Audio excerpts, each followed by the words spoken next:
ساتا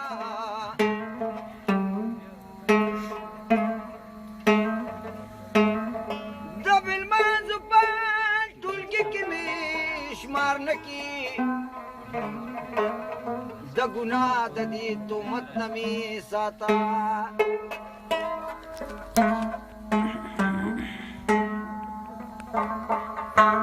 چې رشوت اخلي په دې وجه مالدار شي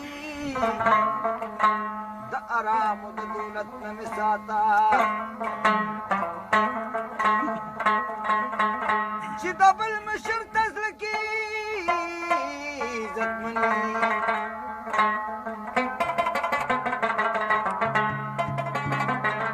هغه بابا چې الله د ناراضي شو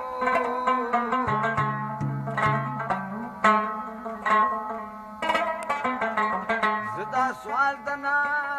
اخبار کی نگارا د دروغ د عادت نه سارا